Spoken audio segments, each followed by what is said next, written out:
On a blazing June afternoon in 1999, a woman driving near Route 367 in West Alton, Missouri, glanced out her window and saw something wrong in the corn. She stopped, stepped out into the heat, and walked toward the field. There, face down in the dirt, wearing filthy Lee blue jeans and a stained white t-shirt, lay the decomposing body of a man whose fingertips had literally rotted off into the foliage around him.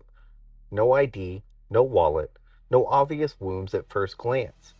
Just a body in a place where bodies aren't supposed to be.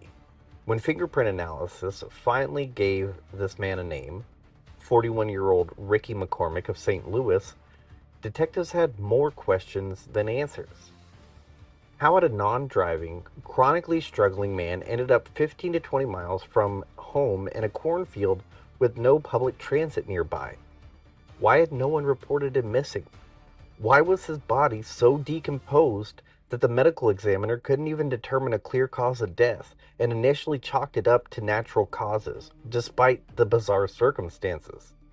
And above all, why were there 2 pages of dense, cryptic notes in his pocket? Pages the FBI would later call unbreakable.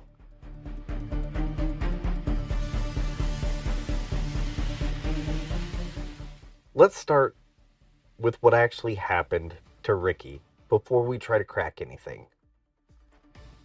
In the last week of June 1999, McCormick's life was already on unstable ground. He was living in St. Louis, on disability, with a history of serious legal problems, including a 1992 conviction for statutory rape. He didn't own a car.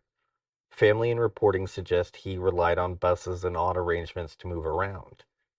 On June 25th, he was seen at Forest Park Hospital, getting a checkup and medications. On June 27th, a clerk at an Amoco gas station where he worked nights told police that he had last seen Ricky at the station that day. After that, he simply vanished from the record. No missing persons report was filed in those first crucial days. No one called the police to say that Ricky hadn't come home. When the woman in West Alton spotted his body on June 30th, law enforcement treated the scene as a suspicious death, but had little to go on. The Missouri summer had done its damage. Extreme heat and humidity accelerated decomposition. Autopsy notes and later reporting described flesh rotted from his hands, fingertips separated, and a body so degraded that a definitive cause of death was impossible to pin down. That decomposition became the case's first built-in ambiguity. The medical examiner initially recorded the cause as undetermined, and local authorities floated natural causes, even though the setting, a remote cornfield near Route 367 in an area known as a dumping ground for gangs and illegal activity, suggested something else. Over time, as the FBI became involved and new information surfaced, that classification hardened. Federal statements now describe Ricky as having been murdered and dumped in a field, and the case has been treated as a homicide by the major case squad and the FBI. The strangeness doesn't stop at the location. Detectives quickly realized there was no straightforward way to explain how Ricky reached that field. He didn't drive. There was no bus line that conveniently dropped him off in that patch of corn. The area had a reputation as being a place where bodies and contraband were dumped, not an area where someone like Ricky would just walk for leisure. Investigators believed his body had been left there after he died elsewhere. But where that elsewhere was and who took him from there to the field remains unknown. Then, in his pocket, they found notes. 2 pages, more than 30 lines of intertwined letters, numbers, dashes, and parentheses. Strings like NCBE, PRSE, clusters anchored by repeated numbers like 71, 74, 75, 29, 173, and phrases like ALTE, GL-SE, and WLD 74, 29, 67, NCBE. To almost everyone else who saw them, they looked like a cipher, something deliberately encoded, something that might reveal where he'd been, what he'd done, or who he was meeting in his last days. The FBI's Cryptanalysis and Racketeering Records Unit took the pages and spent years trying to crack them. They saw patterns, repetition, and structure.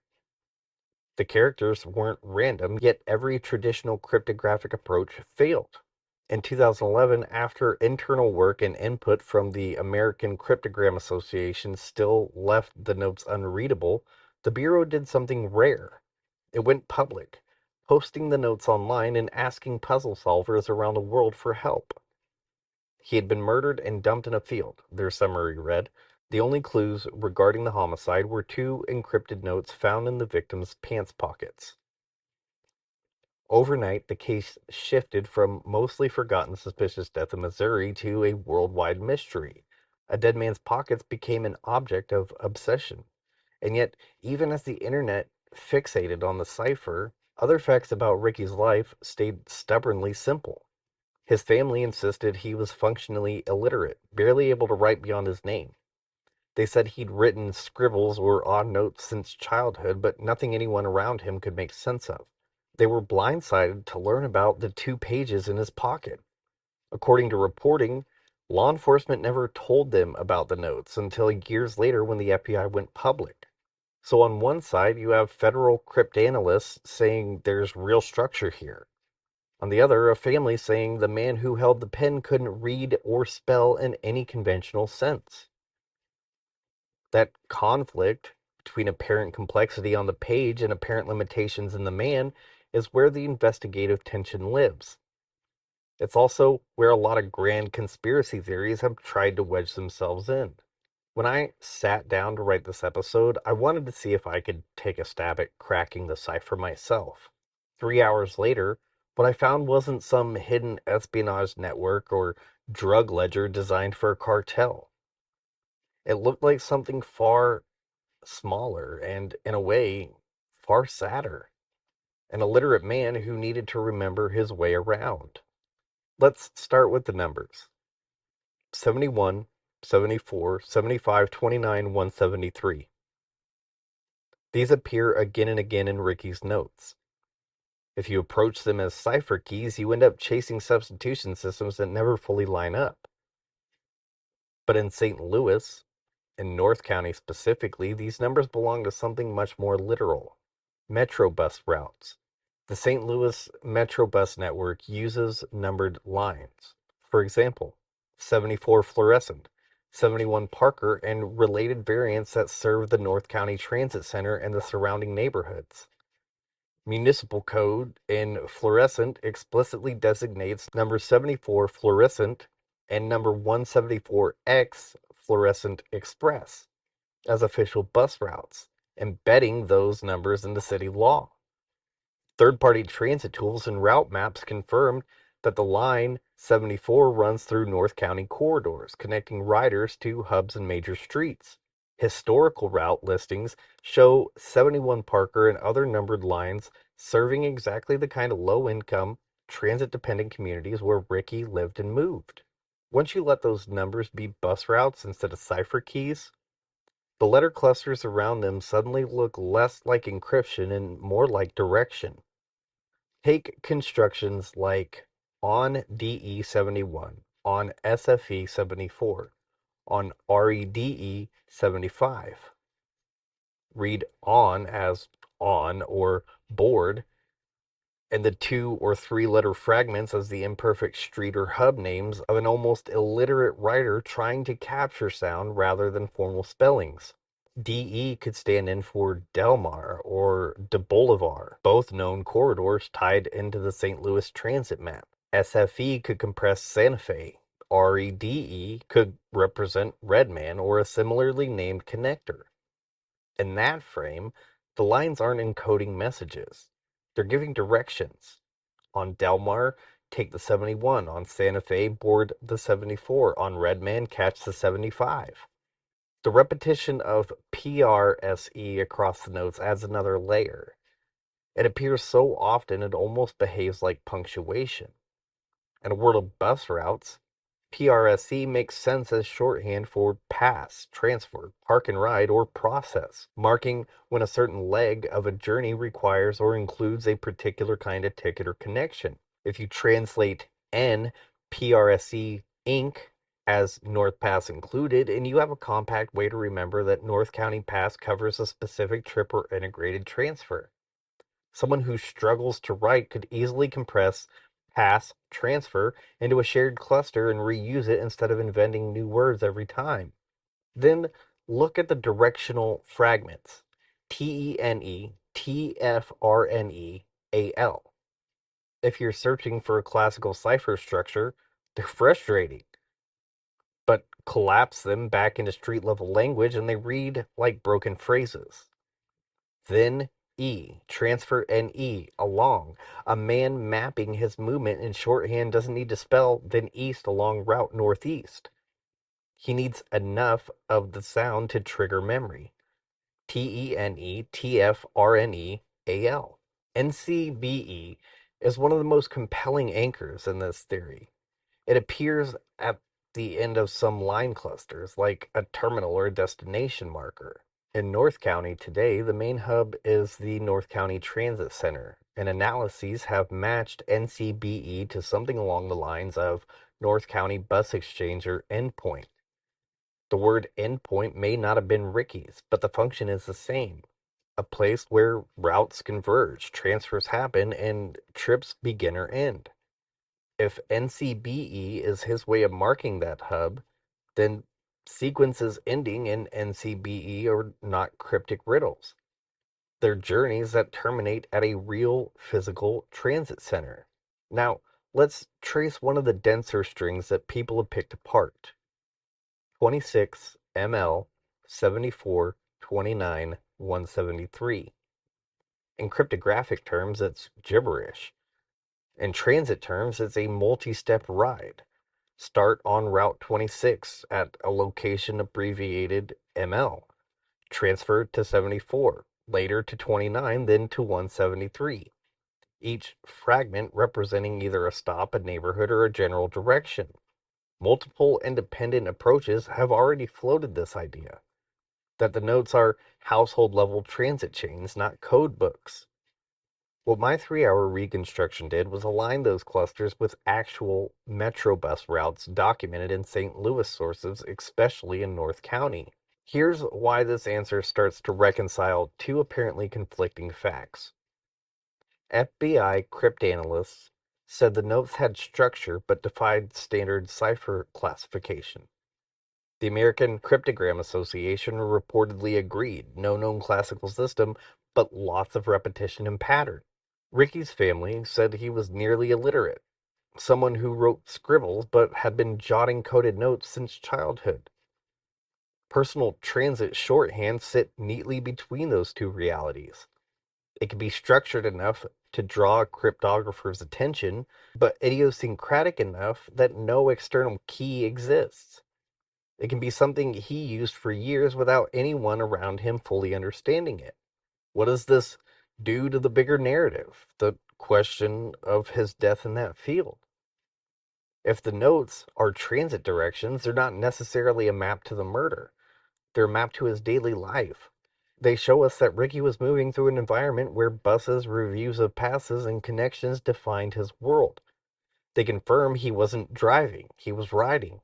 They suggest that instead of relying on memory alone, he had to write his own routes down in whatever private language he could manage. Investigators have pointed out that there was no bus service directly to that stretch of cornfield where his body was found.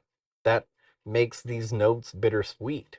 They may carefully document how to reach motels, stations, drug pickups, and city addresses, but not the final leg. The part where someone else, with a car, takes you out of the grid and into a field. His transit world stops where their world begins. From an investigative angle, this theory also changes how we interpret motive for the FBI's public call in 2011. The Bureau said that solving the notes might reveal where Ricky was in the days before his death. If the notes are indeed transit chains for North County routes, that's reasonable. Decode them and you might reconstruct patterns of movement. Which gas station, which motel, which drug corners, which transit centers. But it also means that the notes are less likely to be a secret message sent to or from someone else. They're more likely to be a personal tool and the only surviving artifact of his geography.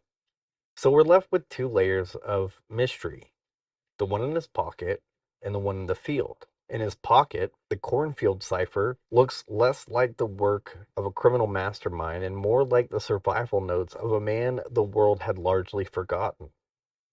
Bus routes instead of cipher keys, transit hubs instead of spy endpoints, misspelled street fragments instead of formally encoded messages. When you accept that frame, the pages transform. They stop being the beating heart of some grand conspiracy and become the only way Ricky had to keep track of where he could go and how to get there. In the field, nothing changes the basic strangeness. On June 30th, 1999, a woman sees a body lying face down in a cornfield near Route 367 in rural St. Charles County. It's identified as Ricky by fingerprints, because decomposition had already erased most other features. He'd been missing for days, but no one had called it in. The area is known as a dumping ground, not a natural destination. The medical examiner can't say exactly how he died, and the early talk of natural causes gives way over time to an FBI classification of homicide. There's no weapon, no witnesses, no clear motive. Just a man who didn't drive in a place that buses don't reach. The transit theory doesn't solve the killing. It doesn't name who picked him up, where he was taken first, or why his body was abandoned in that corn. But it does solve something that's been distorted for years. The image of Ricky as the author of an unfathomable, possibly elaborate cipher. Instead of turning him into a cryptographic curiosity, it turns him back into what he was. Someone with limited literacy who spent his last years riding buses, going to hospitals and motels, and living in the shadow of more powerful people. I spent hours staring at the same notes that stumped the FBI. I'm not going to say that I found a hidden code of crime syndicates, because that would be false. What I will say is that after those hours, what emerged from the chaos of letters and numbers was an outline of an illiterate man's world. The routes he took, the hubs he relied on, and the fragile system he built to remember how to move through a city that ultimately moved him somewhere he could have never reached on his own. And that's the real haunting question at the end of Ricky McCormick's story. If his notes were never meant for anyone but him, how many of the answers that we're still chasing died with the man who wrote down his way around and then was taken somewhere that none of his routes could explain? Thank you so much for listening. I'm Kyle Fields. I'll see you next time.